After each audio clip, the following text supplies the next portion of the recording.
नमस्कार मित्रों, मैं महेंद्र मोले और आज हम देखेंगे unit 7 science and technology, health issues और environmental issues, ecology, biodiversity, climate change, साथ ही साथ डिजास्टर मैनेजमेंट भी। यूनिट 7 बहुत महत्वपूर्ण है। निश्चित तौर पे ये यूनिट के सारे क्वेश्चन अगर आप सही करते हैं तो डेफिनेटली आपका प्रीलिम्स का स्कोर कार्ड बढ़ेगा। जिस तरीके की डाइवर्सिटिफिकेशन और जिस तरीके का मॉडिफिकेशन एमपीपीएससी के क्वेश्चनों के साथ हो रहा है या विविधताएं जिस तरीके से हो रही हैं, तो कहीं ना कहीं आप देखेंगे साइंस के जो क्वेश्चन है वो आपको बहुत ईमानदारी से अगर पढ़ के जाएंगे तो कोई भी क्वेश्चन गलत नहीं होगा। शुरुआत हम कर रहे हैं पोषण टॉपिक से, न्यूट्रिशन टॉपिक से। जैसे कि आपको पता है, किसी व्यक्ति के हेल्थ से संबंधित अगर चीजों की बात करें तो एक संतुलित आहार के रूप में कार्बोहाइड्रेट, वसा, प्रोटीन के साथ साथ विटामिन, खनिज लवण और जीरो फ्री कैलोरी पानी की भी जरूरत पड़ती है।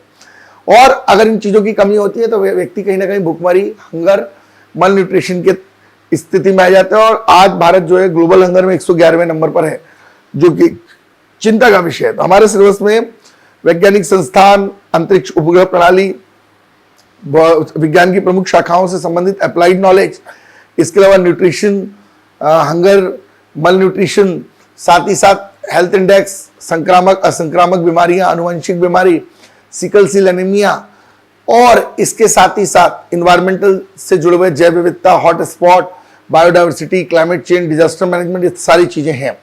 तो निश्चित तौर पर हम शुरुआत यहाँ पर पोषण टॉपिक से कर रहे हैं, न्यूट्रिशन टॉपिक से।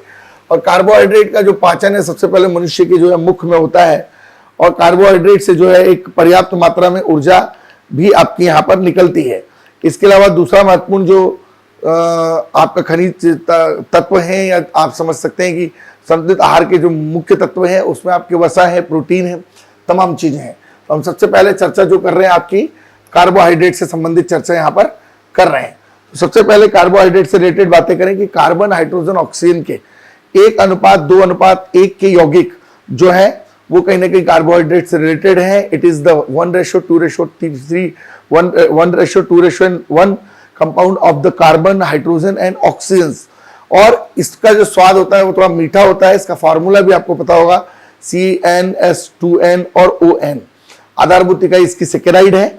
और ये आमतौर पर जो है 3 तरीके का होता है। एक होता है मोनोसेकेराइड होता है ना। तो मोनोसेकेराइड में हम बात करते हैं सबसे पहले, क्योंकि इसका पाचन जो है आमतौर पर मुख में होता है, ठीक है। तो मोनोसेकेराइड में हम बात करेंगे ग्लूकोज की। इसको ब्लड शुगर भी कहा जाता है, तुरंत ये एनर्जी देता है, फ्रूट्स वगैरह खाने से मिलता है। इसके अलावा फ्रुक्टोज होता है जो गन्ना फल और हनी से मिलता है। इसके अलावा ग्लैक्टोज होता है जो आपको फलों के रस से मिलता है। इसके बाद हम बात करेंगे डाइसेक्राइड की।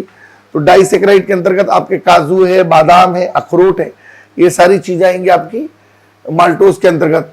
और इसके बाद सुक्रोज है। तो सुक्रोज में आपके ग्लूकोज और फ्रुक्टोज है, इसको टेबल शर्करा भी हम लोग कहते हैं। इसके बाद है लैक्टोज जो दूध के अंदर मिलता है। इसके बाद हम बात करेंगे पॉलीसेकेराइड की। तो पॉलीसेकेराइड में आपके स्टार्च है, जिसमें आलू, चावल, बाजरा है। और कार्बोहाइड्रेट का पाचन मैंने बताया आपको, digest first in the buccal cavity, ये मुंह में इसका पाचन होता है। सेल्यूलोज जो है जिसको हमारा शरीर पचा नहीं पाता है, सेल्यूलोज भी इसके अंतर्गत आता है। मनुष्य को इसका पाचन नहीं कर पाता, human can not digest in the cellulose. इसके अलावा ग्लाइकोजोन है जो मनुष्य का एक आरक्षित भोजन है। इसके बाद हम वसा पे का बात करेंगे। 20 से 30% हमको एनर्जी वसा से मिलती है। और वसा का जो मेन काम होता है शरीर के ताप को बाहर नहीं निकलने देता, टेम्परेचर मैनेज करके चलता है। और विटामिन बी और सी जिस तरीके से पानी में घुलनशील है, वैसे ही विटामिन ए, डी, ई और के वसा में घुलनशील है। एक संतृप्त वसा होता है जिसका गलनांक ज्यादा होता है, पाचन ठीक हो जाता है, जैसे कि घी। असंतृप्त वसा जिसका तिल, जिसका गलनांक कम होता है, इसका पाचन थोड़ा सरल होता है। तो घी अगर संतृप्त वसा का एग्जाम्पल है तो तेल आपका असंतृप्त वसा का एग्जाम्पल है। मछली में जो है असंतृप्त वसा पाई जाती है, आपको याद रखना है। इसके बाद करेंगे प्रोटीन, क्योंकि सेकेंड हरित क्रांति जो है प्रोटीन बेकिंग, प्रोटीन बिल्डिंग से रिलेटेड है। दलहन, तिलहन और चावल के उत्पादन को लेकर के हरित क्रांति का सेकेंड इरा जो है 2006 से चालू हुआ है। प्रोटीन सबसे ज्यादा अगर हम देखें तो जो है आपके इसके अंदर जो अमीनो एसिड है जो पेप्टाइड बॉन्ड से बनता है, जैसे वसा आपके एस्टर बॉन्ड से बनता है, ये आपको याद रखना है। शरीर के निर्माण में सहायक है, शारीरिक मरम्मत में सहायक है, आपके शारीरिक वृद्धि के लिए आवश्यक है ना। प्रोटीन आपको सबसे ज्यादा आपको सोयाबीन में मिलेगा, है ना। इसके अलावा अन्य पदार्थों में भी सोयाबीन की मात्रा, जहां पे भी सोयाबीन में प्रोटीन मिलेगा, अन्य पदार्थों में भी आपको कहीं ना कहीं प्रोटीन मिलेगा। तो ये आपको सारी चीजें दिमाग में रखनी। इसके अलावा आपको जो परीक्षा के दृष्टिकोण से याद रखना है कि आपके रक्त प्रोटीन के अंदर थ्रोम्बिन, प्रोथ्रोम्बिन वगैरह होता है, आपकी स्किन में कोलेजन होता है, आपके मसल्स में एक्टिन होता है, बोन में ओसिन होता है ना, ये कुछ काम की चीज। इसके अलावा गाजर में कैरोटीन होता है, अंडे में एल्बुमिन होता है, दूध में केसिन होता है, नारियल में जिलेटिन होता है, लाइकोपीन प्रोटीन जो होता है वो आपके टमाटर में होता है। अब हम बात करेंगे विटामिन की। विटामिन शब्द को 1912 में फंक ने दिया, ये कार्बनिक पदार्थ है और विटामिन ऊर्जा प्रदान नहीं करते, लेकिन कहीं ना कहीं शरीर के लिए जरूरी है। वसा में घुलनशील है, ADE के, और वाटर में है B और C, जो आपके मूत्र के साथ, वॉशरूम के साथ बाहर आ जाते हैं। विटामिन A को रेटिनॉल कहते हैं, B को थायमीन कहते हैं, C को एस्कॉर्बिक, D को कैल्सीफेरॉल, E को टोकोफेरॉल और F को कहते हैं फिलिकोनिनॉन, है ना, फिलिकोनॉन। तो विटामिन A की बात करें, रेटिनॉल, और आंखों की प्रॉब्लम आ जाती है इसमें रेटिनॉल की वजह से, और कोन्स और रॉड्स वगैरह के कम होने से जो है, कई बार जो है विटामिन A की कमी होने से आपको रतूंधी वगैरह होता है, इसलिए अधिक मात्रा में गाजर खाना चाहिए। कई बार आपके जीरोथैलेमिया हो जाता है, बच्चों में अंधापन, किरेटोमलेशिया हो जाता है, कम रोशनी में दिखाई नहीं देता, निक्टेपेलिया हो जाता है, तमाम प्रकार की बीमारियां यहाँ पर आपको देखने को मिलती है। इसके बाद बात करेंगे विटामिन डी की। विटामिन डी आपके हड्डियों को मजबूत करता है, लास्ट में ऑस्टियोब्लास्ट आता है, हड्डियों का निर्माण हो जाता है। सूर्य के प्रकाश में सबसे ज्यादा विटामिन डी होता है। विटामिन ए प्रजनन क्षमता से संबंधित है और इसको प्रजनन विटामिन भी कहते हैं, इसको सौंदर्य विटामिन भी कहते हैं। आपको याद रखना विटामिन ई, आपको याद रखना है ये आपके त्वचा वगैरह आपकी जो डल स्किन हो जाती है, या आपके अंदर स्टेराइल की प्रॉब्लमता, नपुंसकता की प्रॉब्लम हो जाती है, बांझपन आ जाता है, तो विटामिन ए उससे संबंधित है। विटामिन के जो है रक्त का थक्का बनने में सहायक, 2022 की प्री में क्वेश्चन था, है ना। विटामिन बी, विटामिन के क्या है, रक्त का थक्का बनने में आपका सहायक है विटामिन के। इसको जो है एंजाइम, इसको जो है को एंजाइम विटामिन भी कहा जाता है, रक्त का थक्का बनने में सहायक है। विटामिन के को दूर करने के लिए अधिक मात्रा में आप नॉनवेज खाएंगे, दूध है, पालक है, टमाटर खाएंगे। तो कुल मिलाकर के आपको मैंने बताया कि किस विटामिन से कौन सी बीमारी होती है, आपको याद रखना है। इसके अलावा विटामिन B1 से बेरी बेरी हो जाता है ना, विटामिन B1 से बेरी बेरी हो जाता है, याद को रखना है याद। फिर उसके बाद B2 की कमी से आपके कोलेसिस हो जाता है, विटामिन B3 से पिलाग्रा हो जाता है, B5 से हाइपो विटामिन की प्रॉब्लम हो जाती है, विटामिन B6 से एनीमिया हो जाता है, B12 से एनीमिया हो जाता है, B7 से जो है वो डर्मल एडोनोमल्टाइटिस हो जाता है। साथ ही साथ जो आपका तरबूज होता है उसके अंदर आपका विटामिन 17 होता है ना, और पानी की जो बूंदे होती है उसके अंदर विटामिन 12 होता है, और आपके जो मूंगफली होती है उसके अंदर जो है विटामिन 15 होता है। ये आपको याद रखना है।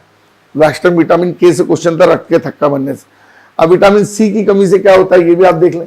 विटामिन सी की कमी से जो है मसूड़ों में प्रॉब्लम हो जाती है ना, मसूड़ों से जो है स्मेल आती है, और ये कहीं ना कहीं आपको विटामिन सी से आपको याद रखना है कि स्कर्वी हो जाता है। तो कुल मिलाकर के जितनी चीज़ ज़रूरी है एग्जाम के पॉइंट ऑफ व्यू से हमने देखी, और ये चीज़ों की अगर कमी होती है ह्यूमन बॉडी के अंदर और संतुलित भोजन नहीं मिलता तो फिर तमाम प्रकार की समस्याएं व्यक्ति के शरीर में आती है और कुपोषण का रूप ले लेता है।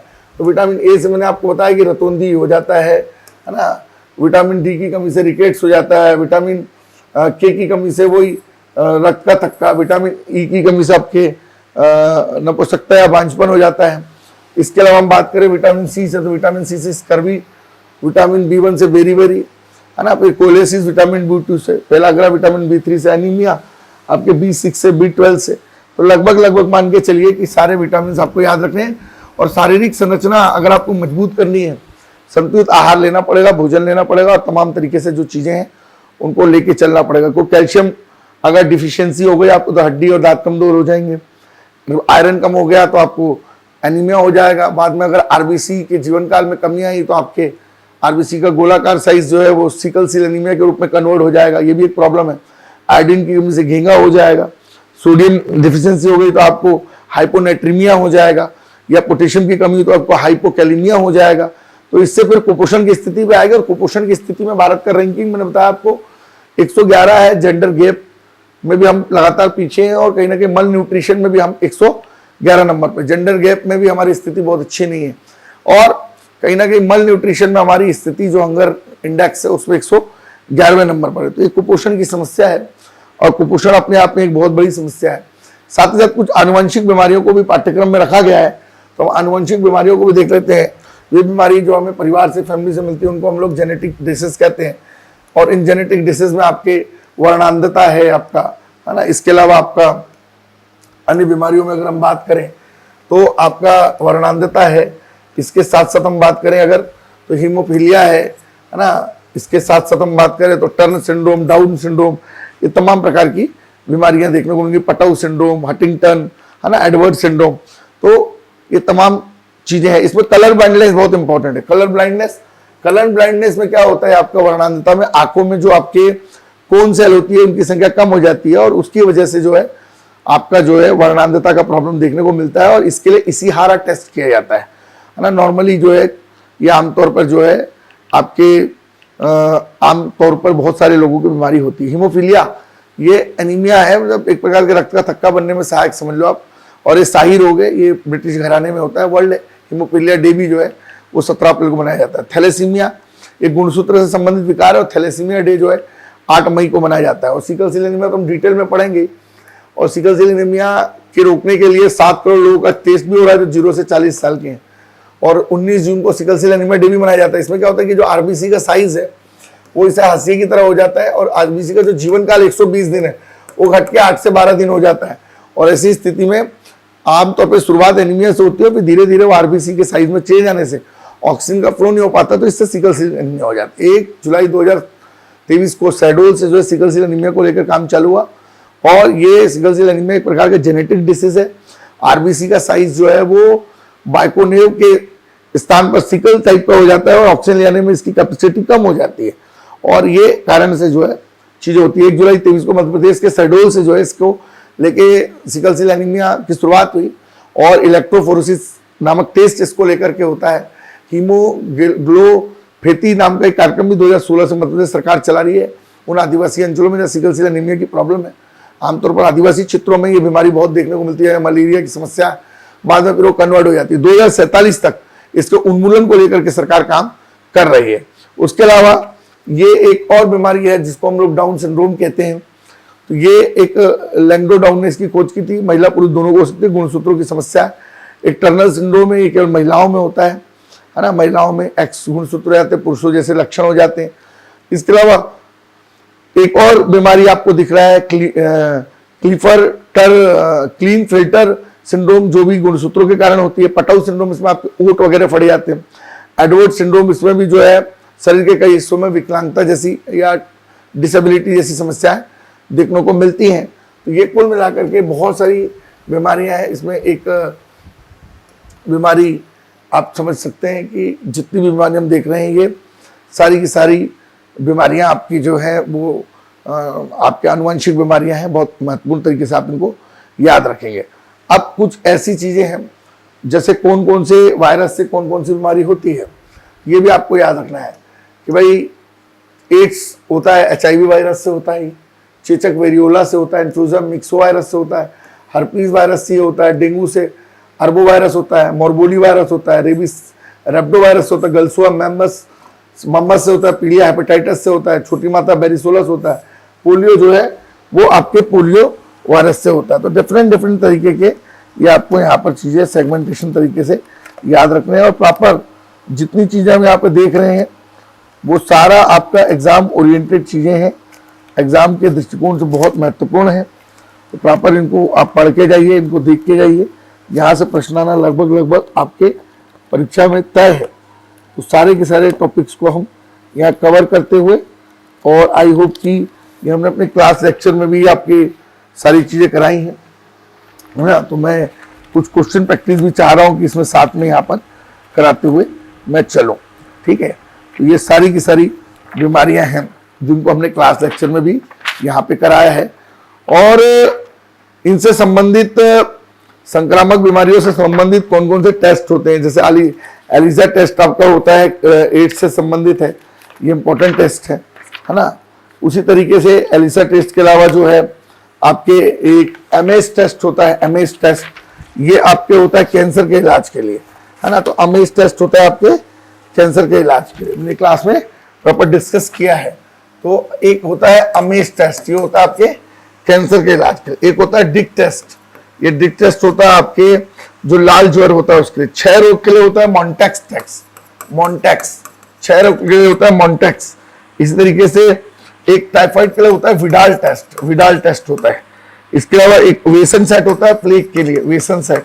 इसके अलावा इलिया टेस्ट होता है डेंगू के लिए, है ना, डेंगू के लिए होता है इलिया टेस्ट, इलिया टेस्ट। और एड्स से संबंधित एक टेस्ट होता है, उसको बोलते हैं एलिजा टेस्ट, ये होता है एलिजा टेस्ट, है ना, याद रखेंगे। और एक होता है लेप्रोमिन टेस्ट, ये होता है लेप्रोसिस रिलेटेड, लेप्रोमिन टेस्ट, ये होता है लेप्रोसिस संबंधित जो बीमारी होती है उसमें ये आमतौर पर टेस्ट किया जाता है। तो आपको परीक्षा के दृष्टिकोण से याद रखना है कैंसर वाला, 4 फरवरी को कैंसर डे मनाते हैं, अमेश टेस्ट, डिक टेस्ट होता है लाल ज्वर में, मॉन्टेक्स टेस्ट होता है सफेदी के लिए, विडाल टेस्ट, है ना। उसके बाद बेसन टेस्ट होता है प्लेग के लिए, इलिया होता है डेंगू के लिए, और इलिजा होता है आपके एड्स के लिए। जितने भी हैं ये आपको एक्वायर्ड अमीनो डिफिशियंसी सिंड्रोम। और 1 दिसंबर को वर्ल्ड एड्स डे भी मनाया जाता है। और एड्स कंट्रोल प्रोग्राम जो है, नेशनल एड्स कंट्रोल प्रोग्राम 1992 से जो है वो चलाया जा रहा है। इसी तरीके से इन्फ्लुएंजा जो है एक विषाणुजन्य बीमारी है, ये काला इसका मिक्सो वायरस के थ्रू होता है, फ्लू के थ्रू होता है ना। तो फ्लू भी कई तरीके के होते हैं, परीक्षा में कई बार पूछ लेता है कि फ्लू कितने तरीके के होते हैं। एक तो बर्ड फ्लू होता है H5N1, H5N1 2005 में आया था बर्ड फ्लू। एक होता है स्वाइन फ्लू H1N1, एक एशियन फ्लू H2N2, और एक होता है हांगकांग फ्लू H3N2, है ना। एक बार मीन्स में क्वेश्चन भी आया MPPSC में, स्वाइन फ्लू और बर्ड फ्लू में अंतर होता है।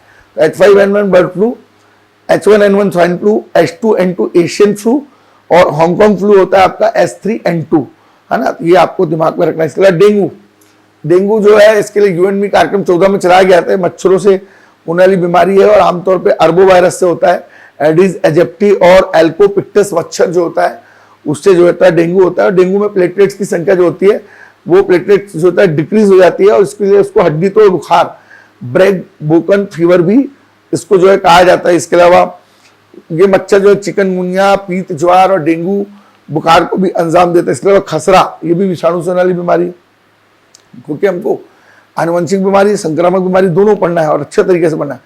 इसके अलावा आपके हाइड्रोफीबिया जो रेबीज से संबंधित चीजें होती है, जो कुत्ता बिल्ली आदि के काटने से हो जाती है।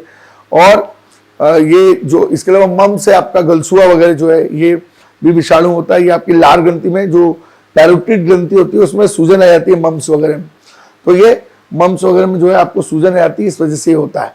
तो ये जितनी मैंने बताई है वायरस के कारण थी, है ना। वायरस के कारण जितनी बीमारी मैंने आपको बताई लगभग इसमें जो भी जरूरी था हमने सारा देख लिया, इसमें कोई डाउट होना नहीं चाहिए। हमने इसमें सारा वायरस देख लिया, सारा बीमारी देख लिया हमने, ये एड्स भी देख लिया हमने, इन्फ्लुएंजा भी देख लिया हमने, डेंगू भी देख लिया, खसरा भी देख लिया, गलसुआ भी देख लिया। जो जो इम्पोर्टेंट है वो हमने आपको यहाँ पे सारा करा दिया। तो जैसे मैंने एड्स को लेकर बताया कि एलिजा टेस्ट होता है, और मैंने बताया कि 1 दिसंबर को एड्स डे मनाया जाता है। और टी लिम्फोसाइट जो नष्ट होती है, तो टी लिम्फोसाइट सेल नष्ट होने के कारण आपके शरीर की जो प्रतिरोधक क्षमता है वो कम हो जाती है। यूपीएससी का क्वेश्चन है, टी लिम्फोसाइट डिस्ट्रॉयड हो जाती है, इसमें एलिजा टेस्ट होता है।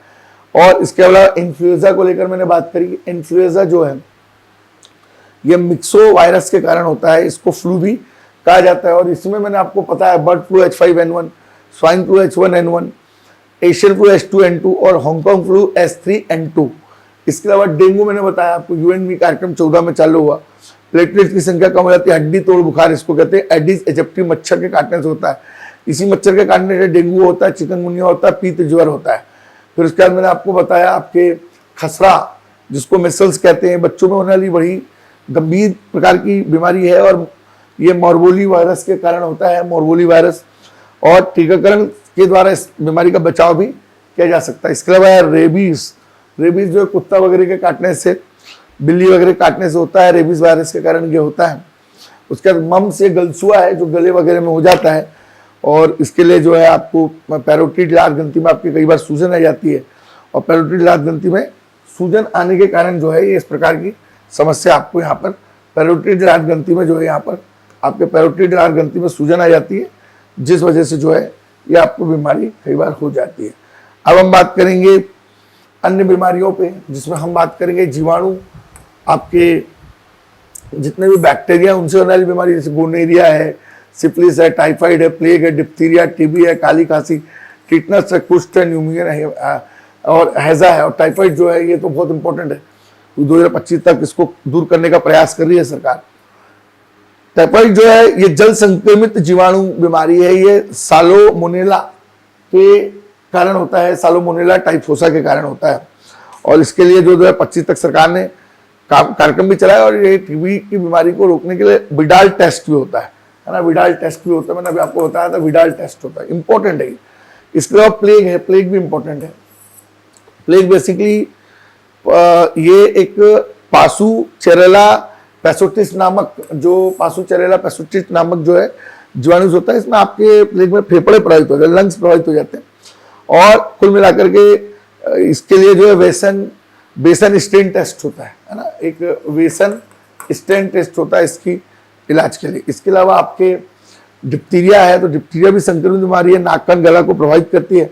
5 साल से कम उम्र के बच्चे और 60 साल से ऊपर के लोगों को ये डिप्थीरिया होता है और इसके लिए भी एक जो टेस्ट किया जाता है और वो जो प्रॉपर टेस्ट जो है डीपीटी का बच्चों को टीका वगैरह भी इसमें लगता है। इसके अलावा आपका टीबी है, तो टीबी को तपेदिक कहते हैं और तपेदिक को 2025 तक सरकार पूर्णतः कंट्रोल करने वाली है। ये आपको याद रखें 24 मार्च को वर्ल्ड तपेदिक दिवस भी मनाया जाता है और इसमें भी फेफड़े आपके प्रभावित होते हैं।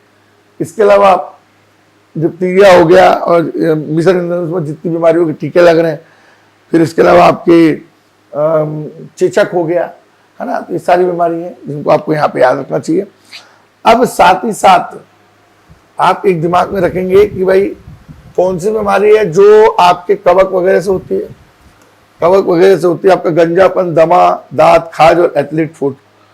और इसके अलावा प्रोटोजोआ वाली बीमारी कौन कौन सी है, तो प्रोटोजोआ वाली बीमारी है पायरिया, हाँ कई बार दे देता है कौन नहीं है कौन है, पायरिया, काला ज्वर, मलेरिया, पेचिस और निद्रा रोग, ये आपके प्रोटोजोआ वाली बीमारी। इसमें मलेरिया बहुत इंपॉर्टेंट है, मलेरिया इंपॉर्टेंट है। 2030 तक इसके उन्मूलन के प्रयास चल रहे हैं।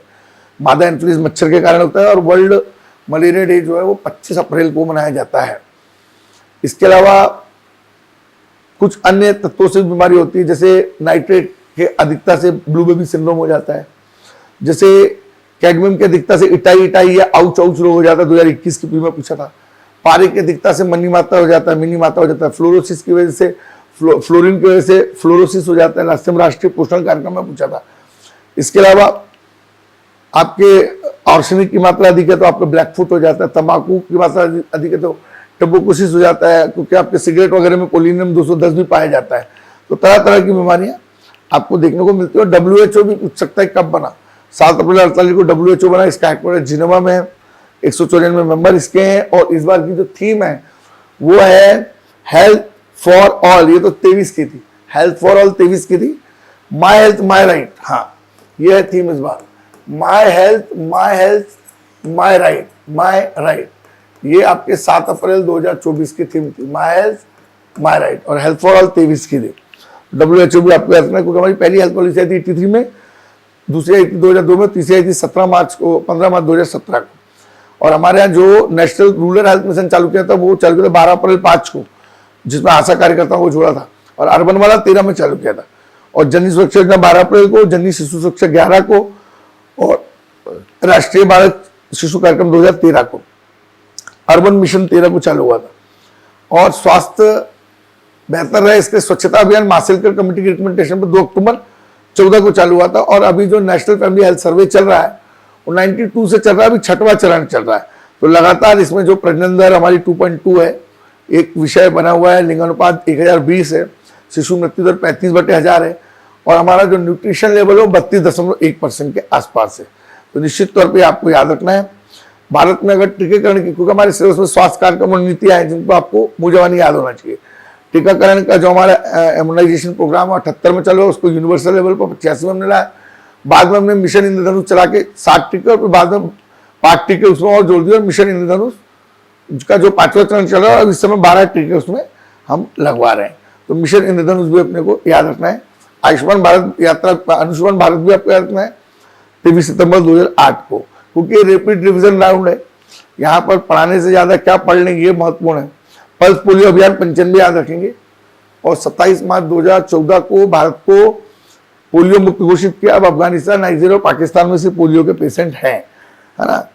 इसके अलावा सरकार के द्वारा जो आयुष्मान भारत योजना चालू हुई वो 23 सितंबर 2018 को हुई, आपको याद रखना है। प्रधानमंत्री स्वास्थ्य सुरक्षा योजना 13 में चालू हो गई थी। और सरकार का जो मेन लक्ष्य है लोगों की स्वास्थ्य सुविधाओं कैसे बेहतर बन रहे हैं, लोगों को कैसे आगे लेके जाया जाए, ये है। अब मध्य प्रदेश सरकार ने एक पंख अभियान चालू किया था, P for protection, A for awareness, N for nutrition, K for knowledge और H for health and hygiene. 24 जनवरी 2001 को एमपी गवर्नमेंट का योजना था। इस तरीके से 7 अभियान भी चालू किया था मध्य प्रदेश सरकार ने, शिशुओं को निमोनिया वगैरह कम किया जाए, इसको लेकर के। अब हमारे कुछ इंडिकेटर हेल्थ से रिलेटेड है। हेल्थ से रिलेटेड इंडिकेटर में हमारे यही है कि भाई हमको अपनी जो नवजात मृत्यु दर है ये करीब करनी है 35/1000, मतलब 1000 लोगों में 35 बच्चे मर रहे हैं अभी, इसको करना। अभी हमारा शिशु मृत्यु दर जो है वो असम के बाद सेकंड नंबर पे मध्य प्रदेश, इसको सुधारना है हमको। और इन्फेंट मोर्टेलिटी रेट जो है वो हमारा नवजात शिशु 25/1000 है और शिशु मृत्यु दर हमारा 35/1000 है और मातृ मृत्यु दर हमारा 97/1,00,000 है।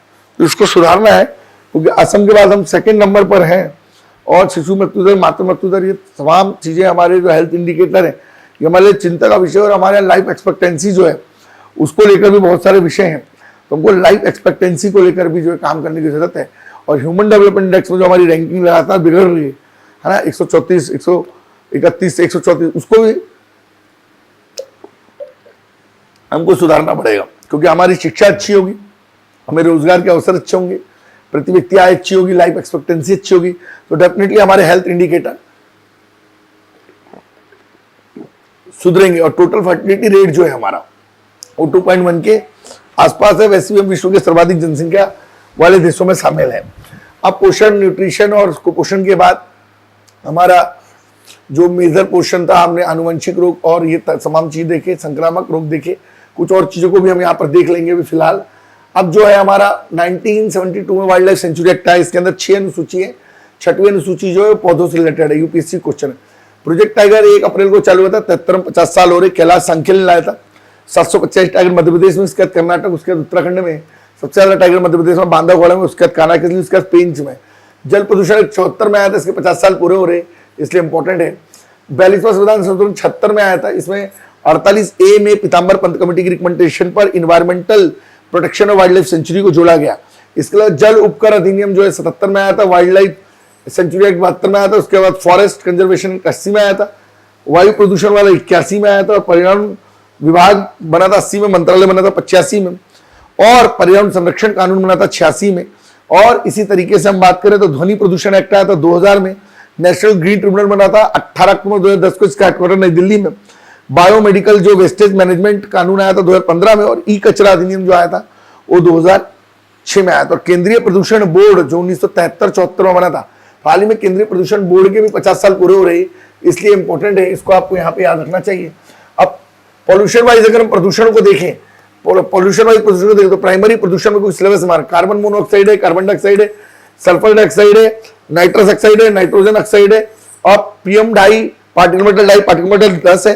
पार्टिकल मैटर डाई जो है डायरेक्ट आपके फेफड़े में जाता है, पार्टिकल मैटर 10 जो है खून में जाता है और पार्टिकल मैटर जो 1 है वो आपके सीधे सेल में जाता है, नुकसान करता है। जो सेकेंडरी है उसमें आपका सल्फ्यूरिक अम्ल है, नाइट्रिक अम्ल है, H2O2 है, ओजोन है ना, पेन है, स्मॉग है, ये तमाम चीजें जो है इसके अंतर्गत हैं। तो कुल मिलाकर के हमको ये समझने का प्रयास करना है कि हमारे प्रदूषण के लिए कौन कौन सी गैसें जिम्मेदार है। जैसे कार्बन मोनोऑक्साइड, ये बहुत ही घातक गैस है, इसको मेट्रोपॉलिटन गैस भी कहा जाता है। हीमोग्लोबिन की मात्रा अचानक कम हो जाती है, इसको मृत्यु भी कई बार हो जाती है। सिगरेट के धुएं में जो पोलोनियम 210 रहता है उससे सबसे ज्यादा निकलती है। कार्बन डाइऑक्साइड ये भी एक बहुत खतरनाक गैस है, ग्लोबल वार्मिंग के लिए जिम्मेदार है। सल्फर डाइऑक्साइड है, नाइट्रोजन ऑक्साइड है और जो हमारी अम्लीय वर्षा हो रही है उसके लिए भी H2SO4 और ये तमाम गैसेस हैं वो कहीं ना कहीं जिम्मेदार है। इसके अलावा मीथेन है, ये भी हमारी ग्रीन हाउस गैस में योगदान है। क्लोरोफ्लोरोकार्बन है जो ओजोन चरण कर रही है, जब हम फोटोकॉपी मशीन से फोटोकॉपी करते हैं तो उससे भी ओजोन गैस निकलती है, ये आपको याद रखना है। इसके अलावा स्मॉग है, आंखों में जलन वगैरह होती है, इससे एस्बेस्टस वगैरह श्वसन संबंधित समस्याएं आती है। इसलिए हमारा जो एयर क्वालिटी इंडेक्स है वो लगातार चर्चा में है। और एयर क्वालिटी इंडेक्स के अंतर्गत अगर हम बात करें तो एयर क्वालिटी इंडेक्स जो हमारा 2015 में चालू हुआ, PM2 PM10 जो है आपके सीधे ब्लड में चल जाता है, PM2 आपके फेफड़ों में चल जाता है, nitrous oxide, sulphur oxide, ozone, ammonia, carbon monoxide और लेड, ये तमाम चीजें ये एयर क्वालिटी इंडेक्स से रिलेटेड है। और एयर क्वालिटी इंडेक्स के अंतर्गत ये सारी आती है, इसमें कार्बन डाइऑक्साइड शामिल नहीं है, मीथेन शामिल नहीं है। और पार्टिकल मेटल 2.5 और पार्टिकल मेटल 10 को भी आपको याद रखना है, सस्पेंडेड पार्टिकल मेटल 10 और 2.5। इसके अलावा आपको स्मॉग को भी याद रखना है, जो स्मोक और फॉग से मिलकर के बनता है। क्लोरोफ्लोरोकार्बन को भी याद रखना है, क्योंकि वियना कन्वेंशन हुआ था 85 में ओजोन क्षरण को रोकने के लिए, 87 में मॉन्ट्रियल प्रोटोकॉल हुआ था, और 16 सितंबर को विश्व ओजोन दिवस तभी से मनाते हैं, भारत 92 में जुड़ा। उसके बाद जो है किगाली सम्मेलन हुआ 15 में, भारत उसका भी मेंबर बन गया है। उसी तरीके से 11 दिसंबर 97 को क्योटो प्रोटोकॉल हुआ, जलवायु परिवर्तन से संबंधित तमाम ग्रीन हाउस गैसों को रोकने और विशेष करके जलवायु के लिए काम करने। और क्योटो प्रोटोकॉल की संधि जो लागू हुई वो फरवरी 2005 में हुई, कई देशों ने सिग्नेचर करने के बाद उस तरीके से काम नहीं किया जो करना था, और एनेक्स 1 में जो विकसित देश थे और एनेक्स 2 में जो विकासशील देश थे वो एक दूसरे पर हावी हो रहे थे। उसके बाद में क्योटो प्रोटोकॉल का समर्थन करते हुए 2002 में जो है क्योटो प्रोटोकॉल के मेंबर बने और जलवायु परिवर्तन को दूर करने के लिए हमने काम किया। पार्टिकल मैटर 10 और पार्टिकल मैटर 2.5 ये दोनों ही जो एलिमेंट है सस्पेंडेड पार्टिकल मैटर, तो जो 2.5 है वो आपके फेफड़े में आके लॉस करेगा, 10 वाला आपका खून में चला जाएगा, ये कहीं ना कहीं नुकसान करेगा। इसके अलावा ओजोन क्षरण में लगातार आपको बताया कि ऑक्सीजन का एक नवजात अणु क्रिया करेगा O2 से चैंपियन प्रोसेस के थ्रू। अब O2 प्लस O क्रिया करके O3 बना रहे हैं। अब ये चैंपियन प्रोसेस हो रही है, लेकिन धरती के नीचे से जो फेरॉन वगैरह क्लोरीन वगैरह जा रहे हैं वो 1 लाख ऑक्सीजन के अणुओं को तोड़ रहे हैं, इससे ओजोन का क्षरण हो रहा है और ये एक ठीक बात नहीं है। और इसलिए 16 सितंबर को विश्व ओजोन डे भी मनाया जाता है। इसके 87 में मॉन्ट्रियल प्रोटोकॉल भी हुआ और 16 सितंबर 1987 से जो लगातार मॉन्ट्रियल प्रोटोकॉल को लेकर के काम चल रहा है। और भारत जो है 1992 में जो है वो इसके अंतर्गत आया है, शामिल हुआ है, तो हमारे लिए ओजोन लेयर भी इंपॉर्टेंट है। अब हम बात करते हैं ग्रीन हाउस गैसों की, है ना। तो ग्रीन हाउस गैसें जो है इसमें आपके कार्बन डाइऑक्साइड, मीथेन, तमाम गैसें हैं जो इसके लिए जिम्मेदार है, nitrous oxide, chlorofluoro, water weapons. अब ग्रीन हाउस गैसें जो है वो जलवायु परिवर्तन के जिम्मेदार है और इसी से संबंधित है क्योटो प्रोटोकॉल जो 11 दिसंबर 1997 को हुआ, भारत 2002 से जुड़ा और ग्रीन हाउस गैसों को नियंत्रित करने के लिए क्योटो प्रोटोकॉल हुआ, लागू हुआ 5 में 20 तक के इसको प्रोसेस किया, विकसित देशों पर लागू करे। 2015 में पेरिस समझौता हुआ जहां पर 2021 में इसको लागू करने का प्रयास हुआ और ग्रीन हाउस गैसों को कंट्रोल करने के लिए ग्लोबल लेवल पर जो है काम हुए और इसी कारण वाटर क्वालिटी प्रोग्राम्स और तमाम पैरामीटर्स तय किए गए, इस तरीके की जिन चीजों को रोका जाए, कंट्रोल किया जाए और ये तमाम चीजें जो हैं यहां पड़ेंगे। अब जो हमने बताया आपको कि भाई साउंड पॉल्यूशन को लेकर के 1981 में जो है वायु प्रदूषण आया था। साउंड पॉल्यूशन को लेकर 2000 में बात आई थी कि ये डेसिबल होना चाहिए इंडस्ट्रियल एरिया में, कमर्शियल एरिया में, रेसिडेंशियल में और साइलेंट जोन में, और रात के समय जो ये होना चाहिए। अभी सुप्रीम कोर्ट ने कहा भी है कि 30-40 डेसिबल से ज्यादा नहीं होना चाहिए, है ना। अभी एक क्वेश्चन परीक्षा में आ गया था ग्रीन मफलर से, ग्रीन मफलर का संबंध कैसे है। तो होता क्या है कि सड़क के बीच में जो पेड़ पौधे लगाए जाते हैं खासतौर से इको सेंसिटिव जोन में, ताकि उनको एक पंक्ति में लगाकर जो है ध्वनि प्रदूषण को कम करने का प्रयास किया जाता है। MPPSC ने उसका ऑप्शन जो है ध्वनि प्रदूषण भी दिया था और वायु प्रदूषण भी दिया था। तो ग्रीन मफलर का संबंध कैसे, ये एक परीक्षा में प्रश्न अभी हाल फिलहाल में पूछा गया था। और कुछ ऐसे कॉरिडोर्स इको सेंसिटिव जोन में वहां पे जानवरों के जाने के लिए भी अलग से रास्ते बनाए जा रहे हैं, बीच रोड में जो है पेड़ लगाए जा रहे हैं। तो ये ग्रीन मफलर की पूरी थ्योरी है जो आपको यहाँ पे दिमाग में रखना है। आप कुछ अहम आपदा देखते हैं। हमारा 23 सितंबर 2005 को डिजास्टर मैनेजमेंट कानून आया, हमारा सेंडई फ्रेमवर्क 2015 से 30 को आया और तमाम प्रकार से जो भी हमारे यहाँ बाढ़ है, सूखा है, जो भी नेचुरल डिजास्टर्स हो रही है उनको मैनेज करने को लेकर बात हुई और मानवीय स्तर पर भी जो है कई आपदाएं आ जाती है, इनको दूर करने को प्रयास हुआ और इसके लिए 15 से 30 में सेंडई फ्रेमवर्क आई कई तरीके के। जैसे हमारे यहाँ एक याकोहामा फ्रेमवर्क भी था 1994 में आया हुआ था, वो इंपॉर्टेंट है। हाँ, हम लोग चक्रवात पढ़ते हैं, ज्योग्राफी में तो बताया भी था हमने डिटेल में। तो 1994 में जो याकोहामा फ्रेमवर्क आया था, ह्यूगो फ्रेमवर्क आया था 5 में और सेंडई फ्रेमवर्क आया 15 से 30 में।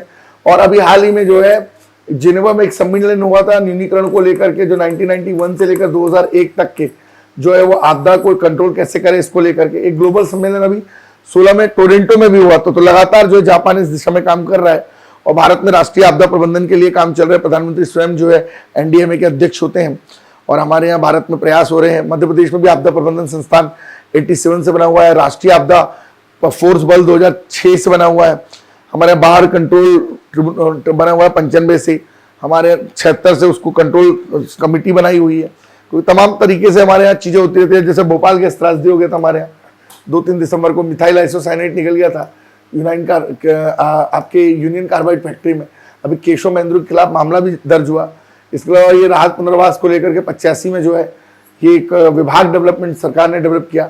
इसके अलावा ये चेरनोबिल की घटना हुई थी यूक्रेन में 86 में। तो तमाम ऐसी आपदा से संबंधित चीजें हैं और इसको लेके समय समय पे आपदाओं को लेकर कई कन्वेंशन भी है, जैसे बेसल कन्वेंशन 1989 में, स्टॉकहोम कन्वेंशन 2006 में, रोटरडम कन्वेंशन 1998 में रसायनों के प्रयोग को रोकने के लिए।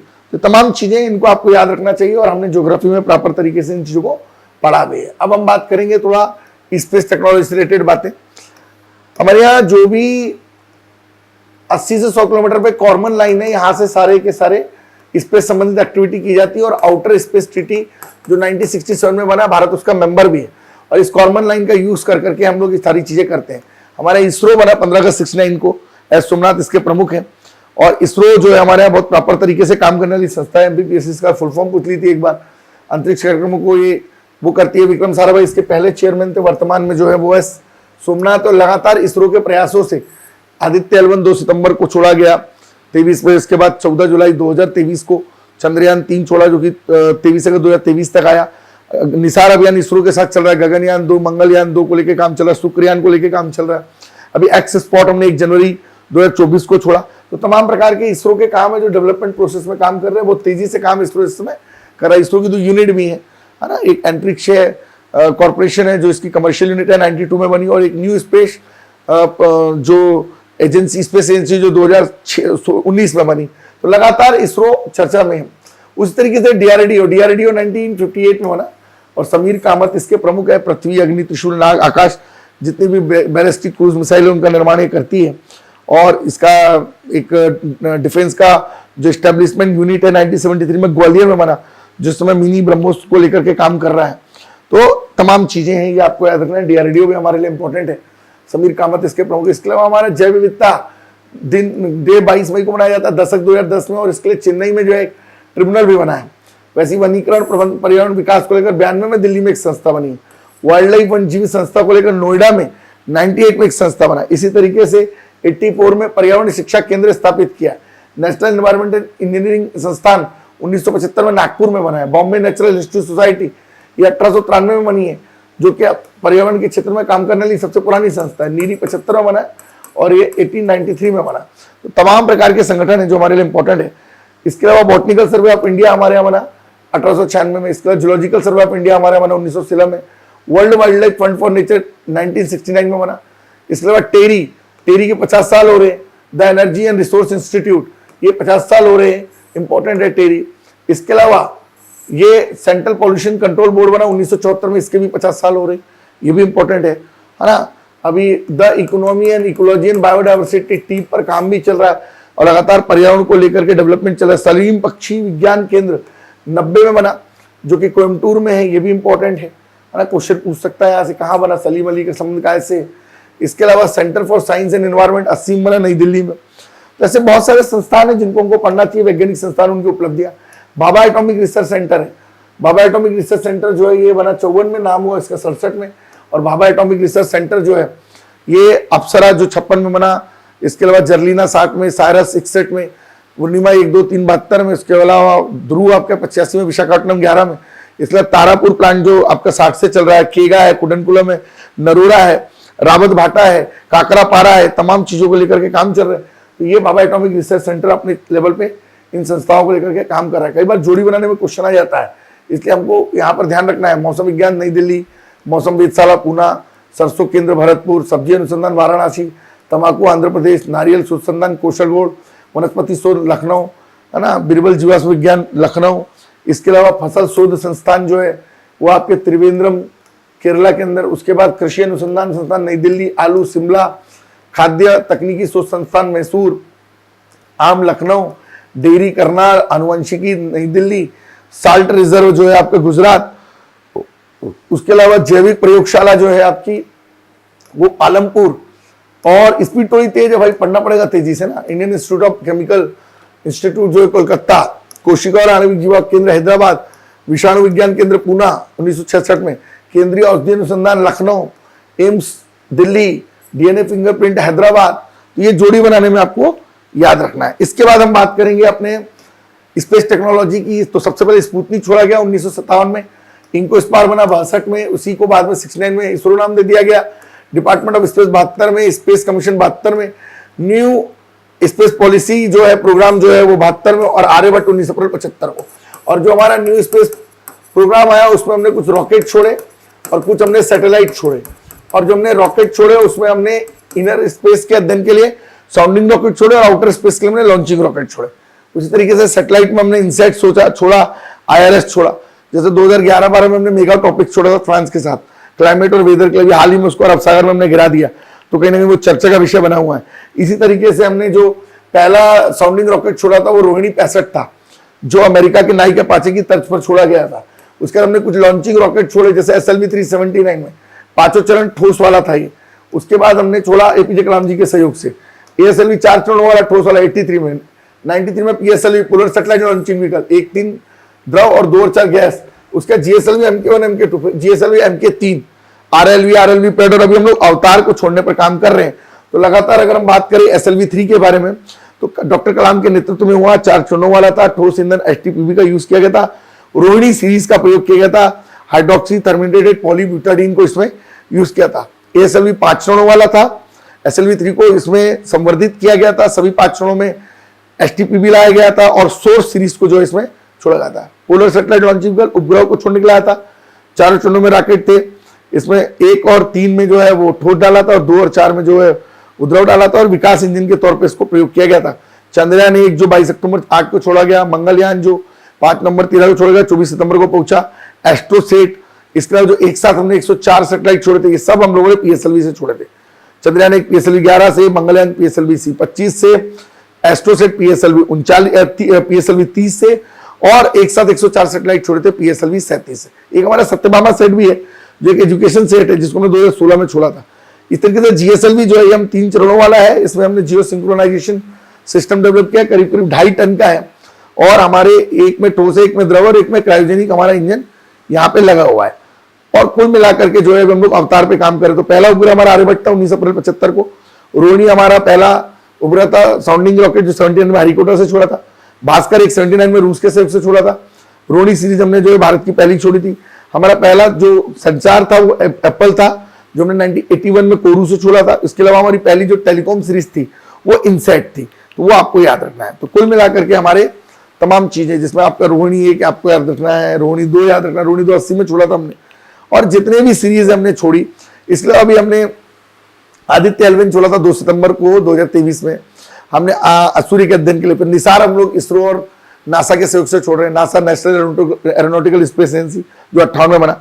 शुक्रयान हम लोग 24 में छोड़ने वाले हैं, और इस तरीके से हम लोग गगन अभियान जो ऑगमेंटेशन प्रोग्राम को लेकर 15 में हमने छोड़ा इसरो की मदद से। नाविक जो हम लोग IRNSS Indian regional navigation satellite system 4 महानगरों की सुरक्षा के लिए, तो इस तरीके से हम लोग GPS सिस्टम पर भी काम कर रहे हैं। और लगातार भारत का जो पहला टेलीकॉम सैटेलाइट है वो एप्पल है 1981 में, ये हमको याद रखना है।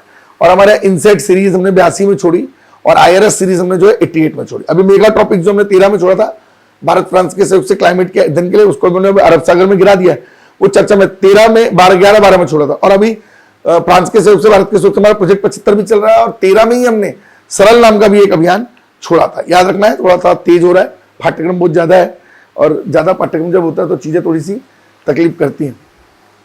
अब हम बात करेंगे कोशिका के अध्ययन की।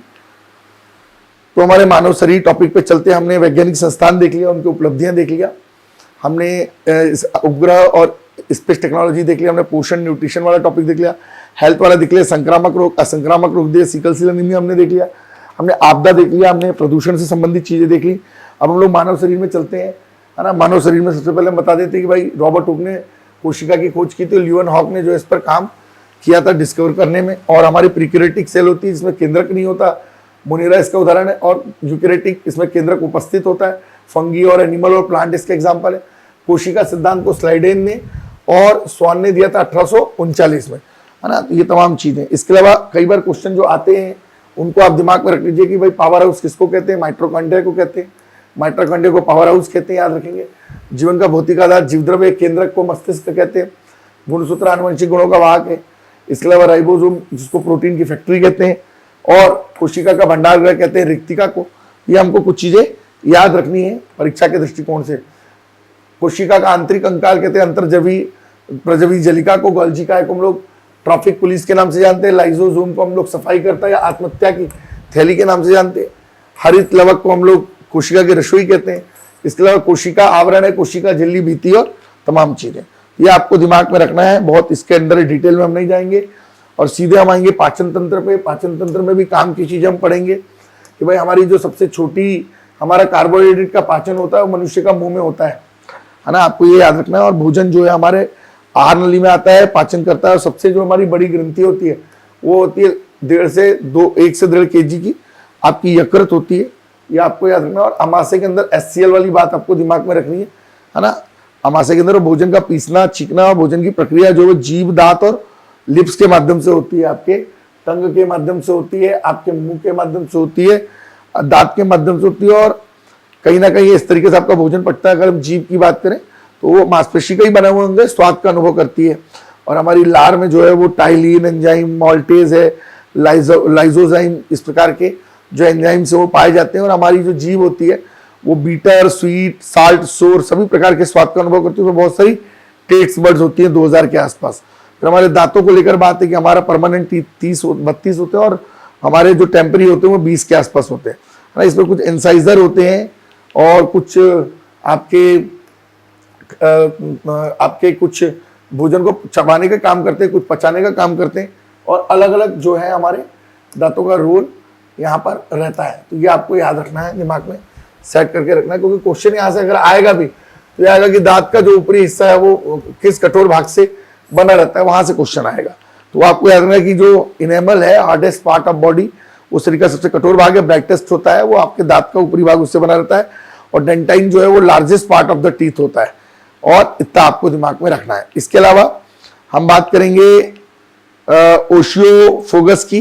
तो ओशियोफोगस जो है उसकी बात हम यहाँ पर कर लेते हैं। ओशियोफोगस क्वेश्चन यहाँ से आ सकता है। ओशियोफोगस पाचन तंत्र में जहां से जिन एरिया से क्वेश्चन आ सकते हैं हम सिर्फ उन्हीं एरिया को कवर करें। ओशियोफोगस के बारे में बात करें हम, ये करीब करीब ओशियोफोगस के बारे में 25 सेंटीमीटर के आसपास लेंथ होती है। इसका मेन होता है भोजन को मुख गुहा से अमाशय तक, स्टोमस तक पहुंचाना। हालांकि इसमें डाइजेशन नहीं होता और ये भोजन को स्थानांतरित करने का काम करती है। इसको फूड पाइप भी बेसिकली कहा जाता है, इसको फूड पाइप भी यहाँ पर कहा जाता है। इसके बाद हम लोग बात करेंगे स्टोमच की। तो स्टोमच जो होता है ये पायरोलिटिक पार्ट में जठर ग्रंथि होती है, इसमें जठर रस होता है और ऑक्सेंटिक कोशिकाओं के द्वारा हाइड्रोक्लोरिक अम्ल यहाँ से निकलता है। तो 2021 में क्वेश्चन पूछा था कि यहाँ से क्या निकलता है, हाइड्रोक्लोरिक अम्ल निकलता है ना, क्योंकि एंजाइम होते हैं इसमें, पेप्सिन है, रेनिन है, भोज्य पदार्थ होते हैं इसमें, प्रोटीन है, केसिन है, और इस तरीके से चीजें कन्वर्टेड होती हैं। तो HCl एसिड जो इसकी पीएच वैल्यू होती है 1.2 से 1.4, तो प्राथमिक जीवाणुओं को ये HCl एसिड जो खत्म करने का काम करता है और इससे जो हमारे एंजाइम वो एक्टिवेट होते हैं। तो अमाशय में एक प्रकार से हाइड्रोक्लोरिक अम्ल पाया जाता है, स्टोमच के अंदर जो है वो यहाँ पर HCl पाया जाता है। ये हमने को यहाँ पे दिमाग में रखना है। और इस तरीके से हम बात करेंगे पैंक्रियास की। तो पैंक्रियास मतलब आपका जिसके अंदर ट्रिप्सिन, अमाइलेज, लाइपेज तमाम चीजें होती हैं और इस तरीके से हमारा डाइजेस्टिव सिस्टम काम करता है।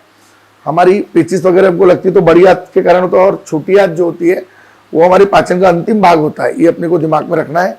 और इसके अलावा जो डाइजेस्टिव सिस्टम में चीजें हैं वो बहुत सरल चीजें आती है, कोई इसमें बड़ा भारी क्वेश्चन यहाँ से आना नहीं है, इसलिए इसको लेके ज्यादा परेशान होना नहीं है, सिर्फ टू द पॉइंट बात अपने आप पे करनी है। अब हमको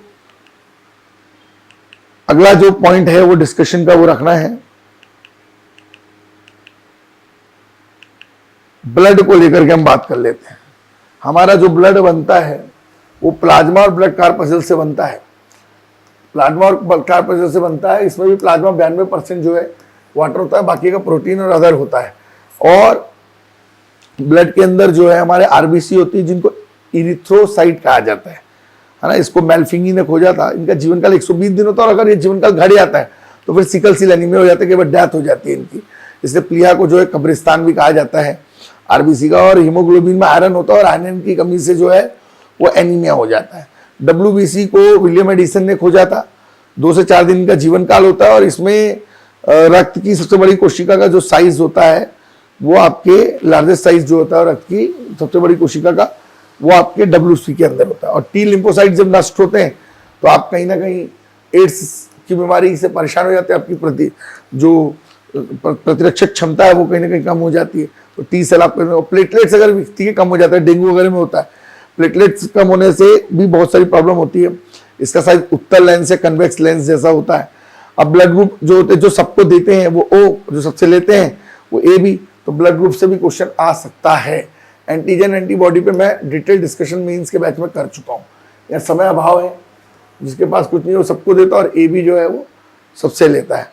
तो ये ब्लड ग्रुप्स को दिमाग में रखना है। इसके अलावा हम रेस्पायरी सिस्टम की बात करें, श्वसन क्रिया की बात करें, तो हमारी श्वसन प्रक्रिया जो है, ब्रीथ जो प्रक्रिया है हमारी बॉडी की, ब्रीथ प्रक्रिया, उसको थोड़ा सा हम देख लेते हैं कि हमारी श्वसन की प्रक्रिया कैसी होती है ना, संक्षिप्त में परीक्षा के दृष्टिकोण से।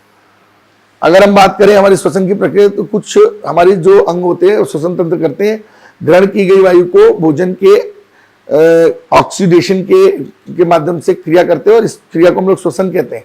C6H12O6+O, तो CO2H2 और ATP एनर्जी निकलती है, और वो प्रक्रिया जिसमें ग्लूकोज ऑक्सीजन के साथ कार्बन डाइऑक्साइड हाइड्रोजन ऊर्जा में बदलता है, उस प्रक्रिया को ग्लूकोज का जो ऑक्सीजन क्या करके बदलता है कार्बन डाइऑक्साइड हाइड्रोजन में, पानी में, तो उसको जो है हम लोग रेस्पिरेटरी सिस्टम कहते हैं। और ये पूरी प्रक्रिया कोशिका के माइटोकॉन्ड्रिया में होती है, इसलिए माइटोकॉन्ड्रिया को जो है पावर हाउस भी कहा जाता है। श्वसन एक ऊर्जाजनिक प्रक्रिया, प्रोडक्टिव प्रोसेस है। और हमारी बॉडी के अंदर अगर हम बात करें श्वसन करते समय, हवा जाती है 92 नाइट्रोजन, 20 ऑक्सीजन, कार्बन डाइऑक्साइड 0.03 और वाटर वेपर जलवाष्प 0.5।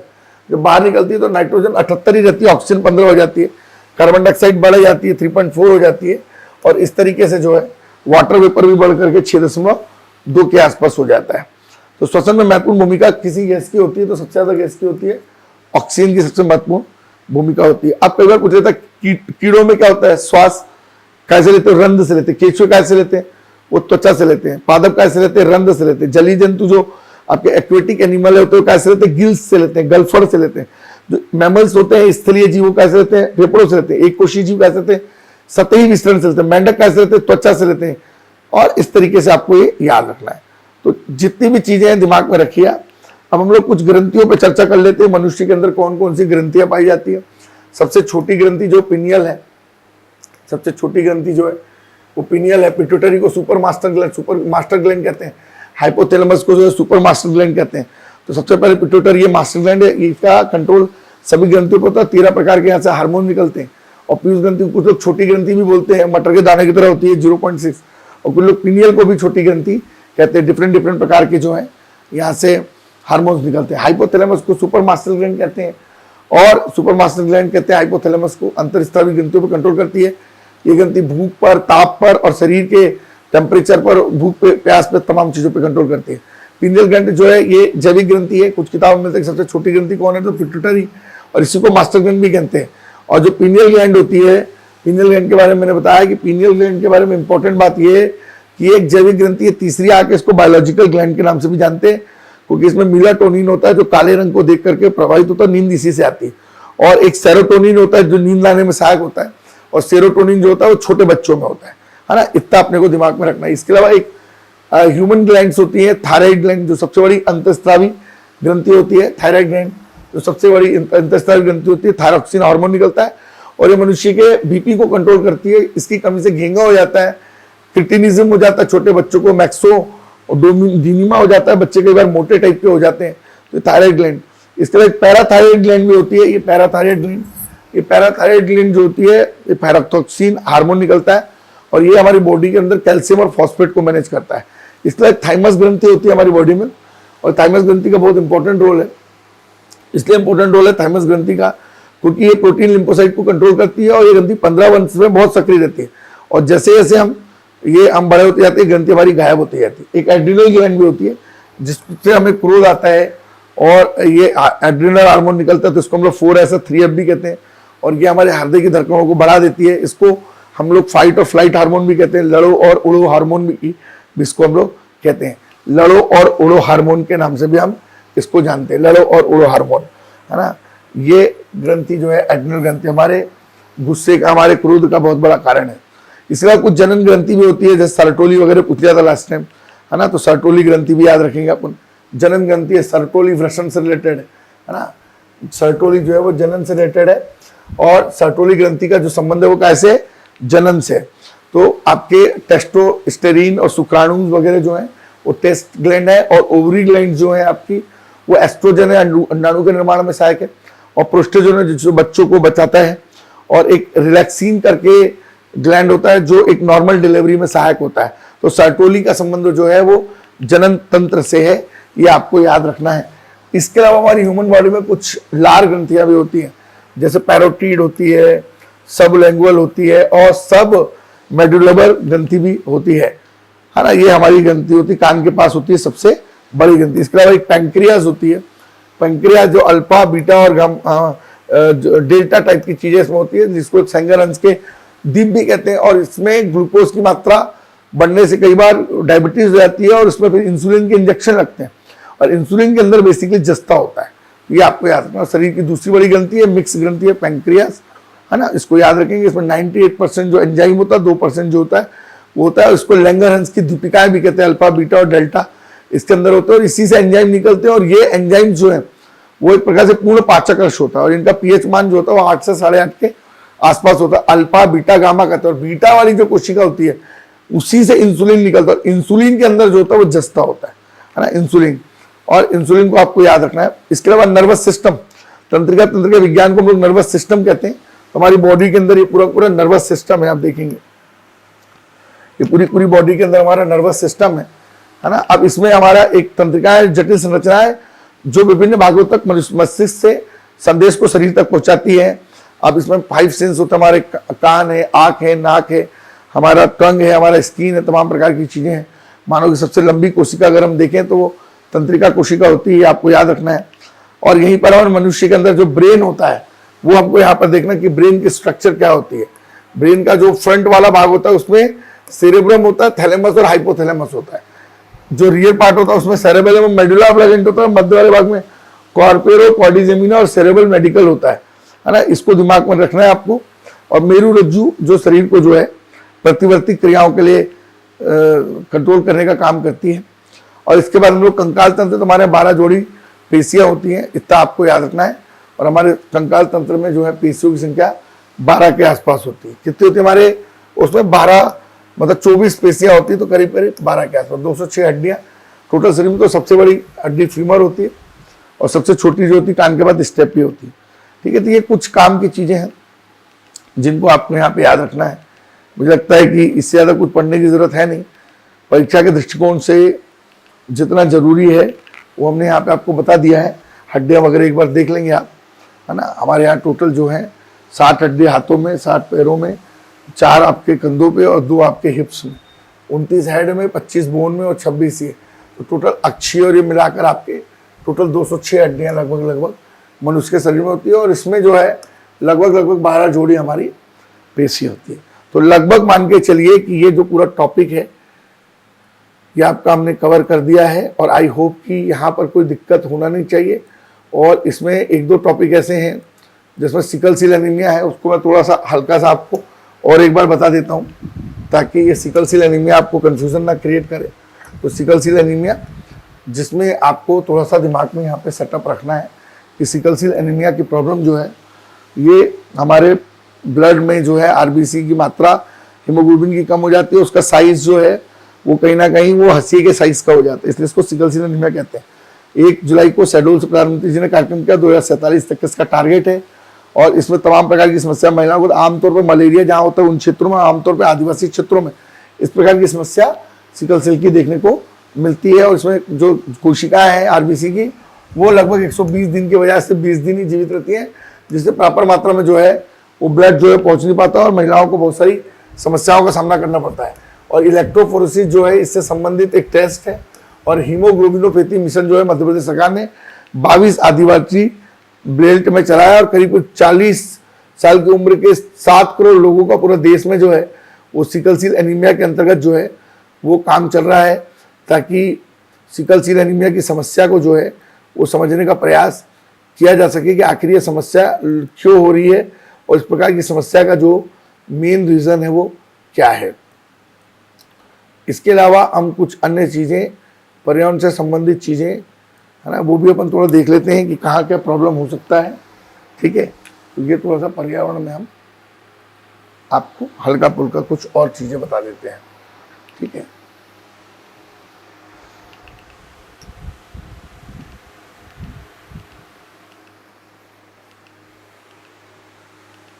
सबसे ज्यादा बांस के उत्पादन में अभी जो है अरुणाचल प्रदेश है, मध्य प्रदेश है।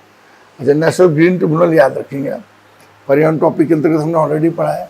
नेशनल ग्रीन ट्रिब्यूनल, इसका हेडक्वार्टर दिल्ली में है और ये बना है 18 अक्टूबर 2010 को, है ना। 90 दिन के अंदर आप सुनवाई कर सकते हैं। भारत, ऑस्ट्रेलिया और न्यूजीलैंड के बाद तीसरा देश है जो इन्वायरमेंट के लिए इस प्रकार के ट्रिब्यूनल को बनाता है और हम 90 दिन के अंदर सुनवाई करके जो है इस पे काम कर सकते हैं। और श्रीवास्तव जी, प्रकाश श्रीवास्तव जी वर्तमान में एनजीटी के जो है वर्तमान में प्रमुख हैं। पहले आदर्श कुमार गोयल हुआ करते थे और अभी नेशनल ट्रिब्यूनल को लेकर के कुछ पावर दिए गए हैं। इनको 25 करोड़ रुपए तक का जुर्माना लगने का पावर है। अभी हाल ही में आर्ट ऑफ लिविंग के जो श्री पंडित रविशंकर जी हैं, उनके एक कार्यक्रम के दौरान भी इसको लेकर के चर्चा हुई थी और लगातार एनजीटी चर्चा में था। और ट्रिब्यूनल के जो अथॉरिटी है वो 90 दिन के अंदर आप सुप्रीम कोर्ट जा सकते हैं इसके खिलाफ। ये क्वेश्चन MPPSC में पूछा हुआ है। इसके अलावा वाइल्ड लाइफ सेंचुरी एक्ट को लेकर के चर्चा, 42वें संविधान संशोधन के द्वारा पीताम्बर पंत कमेटी की रिकमेंडेशन पर 51(1)G में जो है ये वाइल्ड लाइफ सेंचुरी को डाला गया और हाल ही में इसकी जो अनुसूची नंबर 6 है उसमें बदलाव किया गया है। और अनुसूची जो 6 है उसमें बदलाव ये हुआ है कि पौधों की प्रजातियों को भी इसके अंतर्गत जो है वो शामिल किया गया है। ये राष्ट्रीय बाघ संरक्षण प्राधिकरण 2005 में बना। 29 जुलाई को अंतर्राष्ट्रीय बाघ दिवस मनाया जाता है, ये अपने को दिमाग में रखना है। जैव विविधता अधिनियम को लेकर संशोधन हुआ है। 22 मई को जैव विविधता दिवस मनाया जाता है। 2010 को दशक मनाया गया। और बायोडाइवर्सिटी को लेकर के बहुत सारे प्रयास चल रहे हैं जिसमें हॉट स्पॉट की थ्योरी पर भी काम किया जा रहा है। अर्थ समिट को लेकर के बातें हैं जहां पर United nation framework of convention of climate change 2027, उसके बाद 2028 की बैठक अभी हाल ही में, और अब 2029 में अजरबैजान में बैठक। तो निश्चित तौर पर यहाँ से भी क्वेश्चन आएंगे। और पृथ्वी सम्मेलन जो है रियो डी जेनेरो में हुआ था, ये दिमाग में आपको रखना है। और इसके अलावा जो नगोया प्रोटोकॉल जो 2010 में हुआ जिसमें बायोपायरेसी को लेकर के बातें हुई, जिसमें लिविंग मॉडिफाइड ऑर्गेनिज्म और एसेट बेनिफिट शेयरिंग को लेकर बातें हुई। हमारा 10 रुपए का आलू लेकर आप 1 रुपए का आलू लेकर 10 रुपए का अंगल चिप्स बेच रहे हो और इस प्रकार की बायोपायरेसी को रोका जाए। तो नगोया प्रोटोकॉल से, क्योंकि हाल ही में भारत शामिल हुआ है इसलिए चर्चा में कहीं ना कहीं। इस तरीके से कार्टागेना प्रोटोकॉल जो 2002 में हुआ वो भी इंपॉर्टेंट है। इसके अलावा वन संरक्षण कानून 80, ये भी इंपॉर्टेंट है। तो ये तमाम चीजें जिनको लेकर के करंट अफेयर से चीजें जुड़ी हुई हैं, ये मैं आपको बता दे रहा हूँ। International union for conservation of nature जो 48 में है और लुप्त प्रजातियों के लिए काम कर रहा है, स्विट्जरलैंड में हेडक्वार्टर है और 1983 से रेड डाटा बुक दे रहा है, लगातार प्रकाशित कर रहा है। और अभी हाल ही में हिम तेंदुए को जो इन्होंने रेड डाटा बुक के अंतर्गत जो है वो शामिल किया है। विलुप्त प्रजातियों को लेकर काम करने वाली संस्था है international union for conservation of nature, है ना। और तमाम प्रकार से लगातार चर्चा का विषय बना हुआ है। 22 मई को विश्व जैव विविधता दिवस मनाया जाता है। और साथ ही साथ भारत में 18 बायोस्फीयर रिजर्व है, ये आपको पता होना चाहिए। पहला नीलगिरी है जो 1986 में बना था। 18 में से 12 को जो है MAB का दर्जा हासिल है। 18 में से 12 को MAB का दर्जा हासिल है। मध्य प्रदेश के तीनों अचानक मार्ग, आपके पन्ना और आपके पचमढ़ी, ये तीनों को जो है मध्य प्रदेश में जो है वो मेन एंड बायोस्फीयर का दर्जा हासिल है। मेन एंड बायोस्फीयर का कॉन्सेप्ट जो है वो 1971 में आया था। ये एक योजना है जहाँ पर 18 बायोस्फीयर रिजर्व को जो है कनेक्टेड किया। जिम कार्बेट पार्क, है ना, यहाँ से सबसे पहले 1973 में ये बना था। इसके भी 50 साल पूरे हो रहे हैं। तो ये ऑलरेडी हम लोग ज्योग्राफी में पढ़ चुके हैं। इसके अलावा रामसर संधि भी याद रखेंगे। 2 फरवरी 71 को रामसर संधि हुई थी। एक काजीरंगा इंपॉर्टेंट है। 81 में असम एक सिंह वाला गेंडा मिलता है, प्रधानमंत्री जी भी यहाँ गए थे इसलिए चर्चा में। रामसर संधि 2 फरवरी 71। 80 साइड से जो रामसर साइड है मध्य प्रदेश में यशवंत सागर, सिरपुर, सांके सागर जो मगरमच्छ के लिए फेमस है, और भोपाल जो 2002 में भोजताल शामिल हुआ। ये आपका रायमोना राष्ट्रीय उद्यान है, 106 नंबर का राष्ट्रीय उद्यान है असम का। और इस समय भारत में 106 राष्ट्रीय उद्यान है, ये आपको याद रखना है। इसके अलावा जितने भी नेशनल पार्क हैं उनको लेकर की सूची एक बार आप जरूर देख लेंगे। मैंने तो पूरी सूची आपको लिखवाई है प्रॉपर तरीके से, एक एक चीज पॉइंट आउट करके, लेकिन फिर भी आप इसको एक बार जरूर देख लें। जितनी वाइल्ड लाइफ सेंचुरी हैं, जितने 570 अभ्यारण्य हैं, ये पूरे मेरे द्वारा यहाँ पर आपको प्रॉपर तरीके से बताए गए हैं, है ना। प्रोजेक्ट टाइगर पर लगातार मैंने बात की है। कैलाश सांकेले जी, है ना, 50 साल पूरे हो रहे हैं। और प्रोजेक्ट टाइगर जो है मध्य प्रदेश को टाइगर स्टेट, 785 टाइगर के बाद फिर कर्नाटका और फिर उसके बाद जो है वो उत्तराखंड। और लगातार ये टाइगर को लेकर बात करें, 31 तो करीब 67 टाइगर है। संख्या इनकी कुछ दिन पहले बढ़ी भी है। इसके बाद 12 में प्रोजेक्ट चीता प्रोग्राम भी चालू हुआ और मध्य प्रदेश में नामीबिया और साउथ अफ्रीका से वो टाइगर भी कुनो पालपुर में लाए गए, इसलिए चर्चा में। प्रोजेक्ट हाथी जो है वो आपके 92 में चालू किया, इससे प्रोजेक्ट हाथी भी इंपॉर्टेंट है, राष्ट्रीय बाघ संरक्षण संस्थान में इंपॉर्टेंट है। और इसके साथ ही साथ हम आपको बता दें कि भारत में घासीदास जो राष्ट्रीय उद्यान है, इसको मिलाकर के लगभग मान के चलिए आप 86 के आसपास जो है, 56 के आसपास जो है प्रोजेक्ट टाइगर अभी शामिल हो गए। अब एक कोर सेक्टर है नीचे वाला एरिया बायोडाइवर्सिटी में, यहाँ पर किसी भी प्रकार का रिसर्च एंड डेवलपमेंट और टूरिज्म नहीं है, ये इनका इको सेंसिटिव जोन है, बफर जोन। यहाँ पर हम कुछ स्तर तक के जो है वो एजुकेशनल ट्रेनिंग और पर्यटन वगैरह कर सकते हैं, पर्यावरण शिक्षा के लिए। और उसके बाद ह्यूमन सेटलमेंट और तमाम चीज़ें जो है वो आपके ट्रांजेक्शन एरिया में, हालांकि सुप्रीम कोर्ट की गाइडलाइन है और सुप्रीम कोर्ट ने कहा है कि इसको लेकर के उचित मापदंड बनाया जाए। और 18 बायोस्फीयर जोनों में से ये MAB है जिनको मेन एंड बायोस्फीयर में यहाँ पर शामिल किया गया है, जो मध्य प्रदेश का पन्ना भी है, इसके अलावा अचानक मार भी है और इसके अलावा पचमढ़ी भी है। और टोटल ये 12 हैं जिनको कि मेन एंड बायोस्फीयर में शामिल किया गया है। ठीक है, याद रखना आप, मध्य प्रदेश का पन्ना भी है, अचानक मार भी है और नीलगिरी मैंने आपको बताया 1986 में पहला बना था, ये आपको याद रखना चाहिए। 1986 में पर्यावरण संरक्षण को लेकर के नियम, ये भी दिमाग पर के। लास्ट टाइम हॉट स्पॉट से क्वेश्चन था, हॉट स्पॉट को नॉर्मल माइनस ने दिया। पेड़ पौधे जीव जंतु की संख्या कितनी है? वर्ल्ड में करीब 34-35 के आसपास हॉट स्पॉट है, भारत में 4 हैं। ये पूर्व पश्चिमी वाला जो पूर्वी हिमालय वाला इलाका, वेस्टर्न घाट वाला इलाका, इंडो म्यांमार वाला और आपके सुंडागर्त वाला। इसमें उन्होंने नारो हिल्स दिया था जिसको ऑप्शन से बाहर करना था। और हॉट स्पॉट का मतलब है पेड़ पौधे और जीव जंतु जहाँ पर हो उनका प्रोटेक्शन। अभी बीच में यहाँ पर नगरीकरण और औद्योगिकरण के कारण लगातार जो है प्रॉब्लम आ रही थी, तो Kasturi Rangan committee, Madhav Gadgil committee, Mahesh Rangarajan committee ने बात की थी कि इसमें सुधार किया जाए, इसमें बेहतर चीजें कैसे डेवलप हो, इसको लेकर के भी बात हुई थी। तो ये हॉट स्पॉट। और अगर पानी में चीजें हैं, पेड़ पौधे जीव जंतु, उसको होप स्पॉट कहते हैं, लक्षद्वीप और अंडमान निकोबार। साइट्स करके संस्था 50 साल पूरे हो रहे हैं, है ना। Convention of international trade and endangered species wild fauna and flora 74 में हस्ताक्षर किया था भारत ने, है ना। जीव जंतुओं की जो आपकी खाल वगैरह है, उनका व्यापार है, उसको लेकर के बैन करता है। साइट से इंपॉर्टेंट ध्यान रखेंगे आप। साइट्स को लेकर के कुछ एक कटिंग्स हैं जो पेपरों में लगातार सुर्खियों का विषय रही है। हाथियों को लेकर मैंने बात की, एक माइक करके अभियान सरकार ने चलाया है जिसका नाम है monitoring and illegal killing of elephant. और 1992 में KN राव साहब ने जो है भारत के अंदर जो है ये आपके प्रोजेक्ट हाथी को लेकर के बड़ा प्रोग्राम चलाया। और इस तरीके से भारत में जो है हाथियों को लेकर बात हुई, क्योंकि करीब पिछले 10 साल में 186 के आसपास जो हाथी हैं वो कहीं ना कहीं मारे गए। और ये एक ठीक बात नहीं है, इसको लेकर के काम चला। और पूरे भारत में जो है कर्नाटका के अंदर सबसे ज़्यादा हाथी है, उसके बाद केरला, फिर असम है। तो हाथियों की गणना को लेकर के लगातार कम चल रहा है और एलिफेंट कॉरिडोर बनाने को लेकर बात चल रही है। तो हाथी जो है ये प्रोजेक्ट एलिफेंट चर्चा में 1992 में KN राव साहब ने इसको चालू किया। इसके अलावा मगरमच्छ संरक्षण केंद्र जो 74 में चालू किया गया उड़ीसा के भीतरकनिका से, इसके 50 साल हो रहे, इंपॉर्टेंट है। मध्य प्रदेश की सांके सागर झील में भी जो है इस पर काम चल रहा है। एशियाटिक लायन को लेकर भी चर्चा है गिर राष्ट्रीय उद्यान में, ये भी इंपॉर्टेंट है, ये दिमाग में रखेंगे आप। एशियाटिक लायन गिर राष्ट्रीय उद्यान में पाया जाता है। ठीक है, टाइगर को लेकर चर्चा हुई गई, रायल।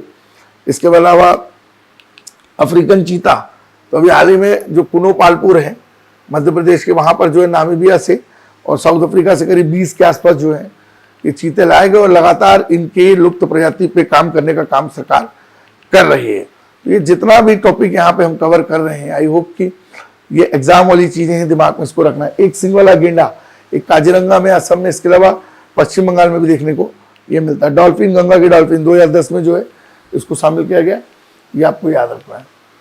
तो तमाम चीजें, इसके अलावा ये डुगोंग है, समुद्री गाय, जिसको हाल ही में कुछ समय पहले IUCN ने अपनी रेड डाटा बुक में सूची में शामिल किया, ये भी इंपॉर्टेंट है डुगोंग, है ना। तो इतना आप देख लेंगे और इसके साथ कुछ अगर बचता है मामला तो फिर हम उसको भी कवर करेंगे। और साथ ही साथ लास्ट में क्वेश्चन आया हुआ था कि लेटिक और लोन्टिक आवास को लेकर कि सबसे जो स्थिर पारिस्थितिकीय तंत्र है वो कौन सा। तो सबसे ज्यादा स्थिर जो पारिस्थितिकीय तंत्र है वो समुद्र है। एक लैंटिक होता है तालाब और झील, और एक होता है लोटिक जो बहता हुआ पानी है, नदी और झरना। तो सबसे स्थिर पारिस्थितिकी तंत्र आपको याद रखना है, सबसे स्थिर पारिस्थितिकी तंत्र जो है वो आपका समुद्र है। एक और ऐसी क्वेश्चन आता है कि भाई ऊर्जा पिरामिड कैसा, ऊर्जा पिरामिड सबसे सीधा होता है, जबकि जो बायोमास और नंबर पिरामिड है वो हमेशा आपको मिलेगा सीधा भी और उल्टा भी। तो इस तरीके के प्रश्न परीक्षा में कई बार पूछे जाते हैं।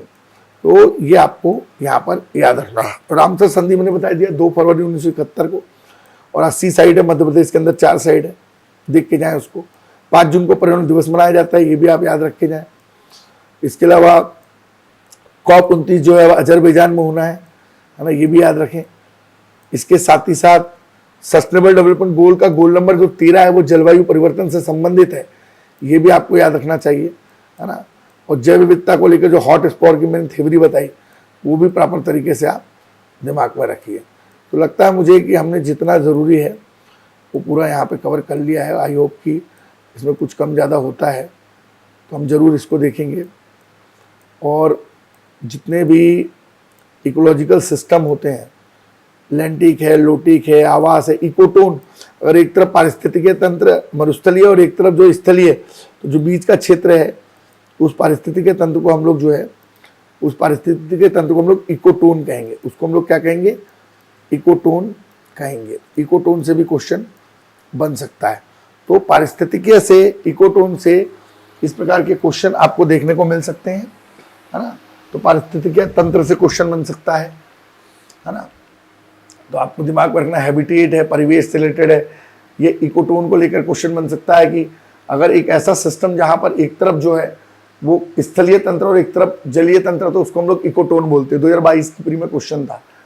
इस तरीके से मैंने बताया कि पारिस्थितिकीय तंत्र के अंदर जो ऊर्जा का प्रवाह है, मैंने बताया कि ऊर्जा पिरामिड जो होते हैं वो हमेशा सीधे होते हैं, जबकि जो नंबर और बायोमास है, ऐसे पिरामिड हमेशा जो होते हैं वो सीधे भी बनते हैं और उल्टे भी बनते हैं पारिस्थितिकीय पिरामिड को लेकर। तो ऊर्जा पिरामिड हमेशा सीधा बनेगा और संख्या और बायोमास जो है वो उल्टे और सीधे दोनों बनते हैं। इसके डिटेल में अपन जाएंगे। इसको मिस्टर लिंडमैन का नियम भी कहते हैं, ऊर्जा पिरामिड को। ये आपको याद रखना, मिस्टर लिंडमैन का नियम 1942 में ही दिया गया था। साथ ही साथ हम बता दें कि रॉबर्ट एक्टन ने 1927 में ये पूरे पिरामिड के सिद्धांत को, रॉबर्ट एक्टन ने दिया था 1921 में, इकोलॉजिकल पिरामिड के सिद्धांत को। और सबसे स्थिर इकोलॉजिकल सिस्टम जो होता है वो समुद्र होता है। एक लैंटिक होता है जिसमें तालाब और झील होती है, और एक लोटिक होता है जिसमें बहता हुआ नदी का पानी और झरना होता है। सबसे कम जो प्रभावशाली होता है वो मरुस्थलीय इकोसिस्टम होता है, लेकिन सबसे जो स्थिर पारिस्थितिक तंत्र होता है वो आपका इकोलॉजिकल सिस्टम होता है। और वो इकोलॉजिकल सिस्टम जो होता है वो मैरीन अर्थात समुद्रीय होता है ना। ये देखेंगे आप, फ्रेश वाटर और मैरीन। तो मैरीन सबसे बड़ा होता है, और जो आपका अन्य सिस्टम होते हैं वो कंपैरेटिवली वो नहीं होते। तो समुद्री पारिस्थितिक तंत्र सबसे स्थिर और सबसे बेहतर होता है। और यहीं पे मैंने आपको लैंटिक बताया कि लैंटिक मतलब रुका हुआ पानी और लोटिक मतलब बहता हुआ पानी। तो लैंटिक में आपका तालाब और क्या आ जाएगा, झील, और लोटिक में आपका आ जाएगा क्या, नदी और झरना। तो ये आपको याद रखना है, लैंटिक आवास और लोटिक आवास। तो लगता है मुझे कि यहाँ पर आपको, यहाँ तक आपको पढ़ लेना चाहिए। और कोई इसमें डाउट होता है तो फिर आप बताइए ज़रूर कि भैया ये चीज़ है, ये मेरे को डाउट कर रही है चीज़।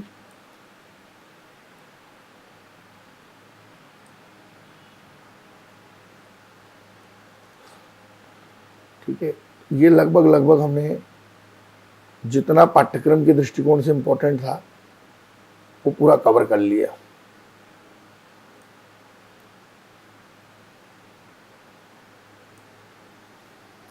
कि प्रोजेक्ट एलिफेंट तक हम आ गए थे। इसमें कुछ चीजें और अगर हो रही हो वो देख लेंगे आप, ठीक है। डेफिनेटली ये जितना है, इसमें मगरमच्छ वाला देख लेंगे। मगरमच्छ संरक्षण केंद्र 74 में चालू हुआ था, लगभग 50 साल पूरे हो रहे। IUCN हमने आपको बता ही दिया। इसके साथ ही साथ हॉट स्पॉट की थ्योरी बता दी, और इसके अलावा हमने आपको होप स्पॉट की थ्योरी बता दी, रामसर संधि हमने आपको बता दी, है ना। साथ ही साथ ये जितनी IUCN की सूची है, मगरमच्छ संरक्षण केंद्र 1975 में चल रहा है, ये याद रखेंगे आप। उसके साथ ही साथ और भी कोई चीज़ ऐसी हो, साइट्स हमने बता दी आपको, हमने नगोया प्रोटोकॉल बता दिया, है ना। तो जितनी चीज़ें हैं लगभग यहाँ पर कंप्लीट होते हुए, ओलिव रिडले के बारे में हमने आपको बता दिया था पहले ही, ठीक है। तो लगभग आई होप कि यहाँ पर आपका टॉपिक फाइनली कंप्लीट हो रहा है। और कुछ होगा तो हम देख लेते हैं कि भाई अकॉर्डिंग टू सिलेबस हमने आपको पोषण, न्यूट्रिशन करा दिया, कुपोषण करा दिया, संतुलित आहार करा दिया, खनिज तत्व करा दिए, वैज्ञानिक संस्थान उपलब्धियां करा दिया, हमने आपको स्पेस टेक्नोलॉजी और उनकी अंतरिक्ष से संबंधित लेटेस्ट अपडेट करा दिए। इसके साथ हमने आपको मानव शरीर और कुछ काम की चीज़ें करा दी। साथ ही साथ हमने आपको संक्रामक असंक्रामक बीमारी, आनुवंशिक बीमारी, सिकल सेल एनीमिया भी बता दिया। इसके साथ हमने आपको आपदा प्रबंधन से संबंधित कुछ चीज़ें, प्रदूषण के प्रकार बता दिए, पारिस्थितिकी तंत्र बता दिया, जैव विविधता बता दी, जलवायु परिवर्तन बता दिया, और साथ ही साथ हमने आपको यहाँ पर जो स्वास्थ्य सूचक हैं वो बता दिए, सरकार की स्वास्थ्य नीति बता दी, सरकार के स्वास्थ्य कार्यक्रम बता दिए, है ना। तो अभी प्रदूषण में हमने आपको बता दिया कि भाई प्राइमरी प्रदूषण कौन है, सेकेंडरी प्रदूषण कौन है, और तमाम तरीके से ओजोन क्षरण क्या होता है, और हमने आपको ये एयर पॉल्यूशन के बारे में बता दिया क्या है। इसके अलावा हमने कार्बन मोनोऑक्साइड और सल्फर डाइऑक्साइड को, नाइट्रोजन ऑक्साइड को मेट्रोपॉलिटन गैस क्यों कहा जाता है ये बता दिया। मीथेन के बारे में बता दिया, गैस के धान के खेतों से निकलती है, फोटोकॉपी मशीन से जो है ओजोन गैस निकलती है, हमने आपको बता दिया। और इसके अलावा जो inter government panel of climate change की रिपोर्ट है कि जलवायु परिवर्तन को लेकर चुनौतियां हैं, उसको लेकर हमने बता दिया। गोल नंबर 13 हमने बता दिया, सस्टेनेबल गोल नंबर 13 जो है वो क्लाइमेट चेंज से रिलेटेड है, बहुत इंपॉर्टेंट है ना। बाकी तो हम पढ़ेंगे ही। क्योटो प्रोटोकॉल बता दिया, मॉन्ट्रियल प्रोटोकॉल बता दिया, हमने किगाई सम्मेलन बता दिया, रेडॉन गैस जो है भूकंप के समय निकलती है, आपको याद रखना है। क्षोभ मंडल के बारे में बता दिया, सबसे नीचे के समय वायुमंडलीय घटनाएं होती हैं। ओजोन चरण को लेकर के हमने बता दिया पूरी प्रोसेस क्या है, और विश्व ओजोन को लेकर के बातें बता दी, वियना कन्वेंशन, मॉन्ट्रियल, किगाली।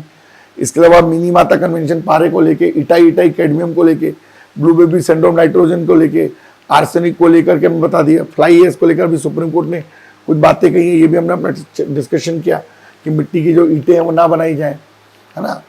तो लगभग आई होप कि जितना एनजीटी के बारे में बता दिया कि एनजीटी का क्या रोल रहता है, किस तरीके से एनजीटी काम करती है, ये प्राइमरी गैसें कौन कौन सी है, carbon monoxide, sulphur dioxide, ammonia. इसके अलावा जो सेकेंडरी है उसमें ओजोन है, आपके स्मॉग है, सल्फ्यूरिक अम्ल है जो अम्लीय वर्षा के लिए जिम्मेदार है, तमाम चीज़ें। और अम्लीय वर्षा जो आमतौर पर अभी जो ताजमहल में सफ़ेद ताजमहल लगातार पीला हो रहा है और बदराजन कमेटी बनी है, उसको लेकर बता दिया।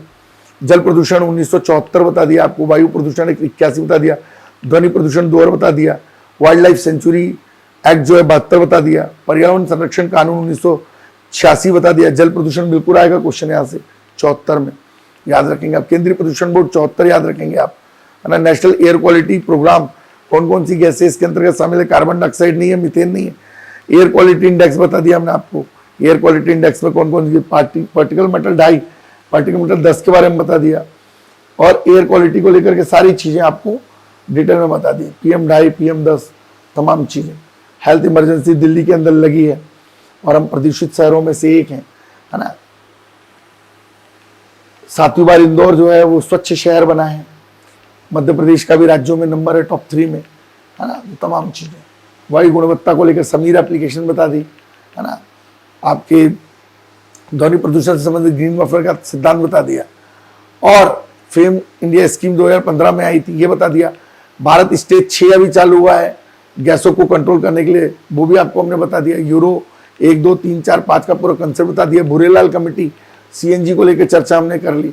तो पर्यावरण में मुझे लगता है कि जितनी चीज़ें यहाँ पर बन सकती हैं हमारे अकॉर्डिंग, है ना। ये लास्ट टाइम फ्लोरोसिस से क्वेश्चन था, ये ब्लू बेबी सिंड्रोम नाइट्रेट की अधिकता से, है ना, आर्सेनिक की अधिकता से हाथी पाव, कैडमियम की अधिकता से औचिया आपके इटाई रोग, पारा की वजह से मिनी माता रोग, है ना, मिनी माता कन्वेंशन, ये भी दिमाग में रखिए आप, ठीक है।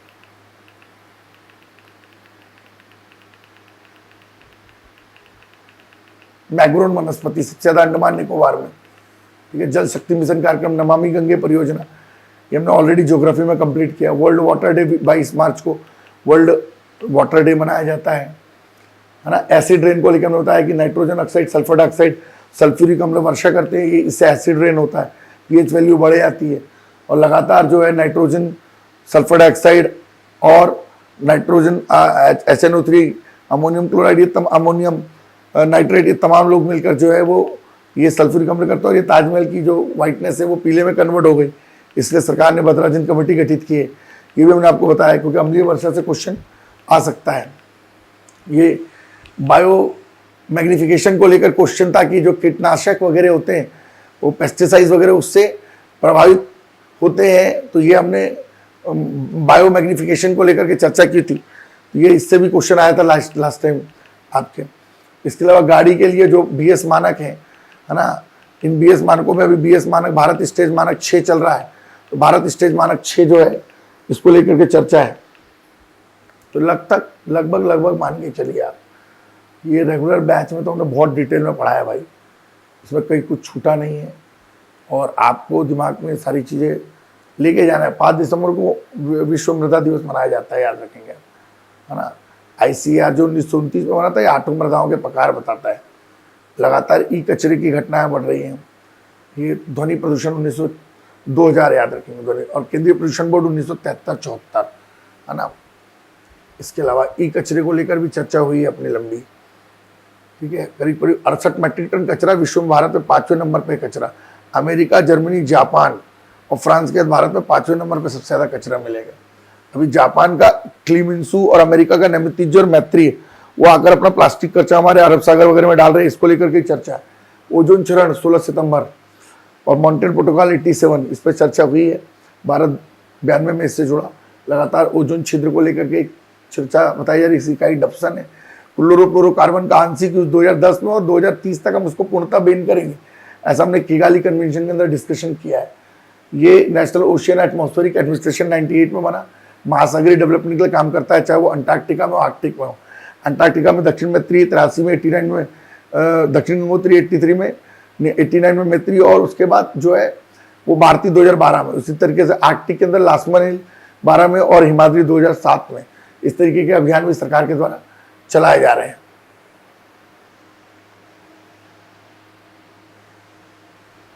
ठीक है, तो हमें लगता है कि ये सारा कुछ मामला यहाँ पे सेट है आपका।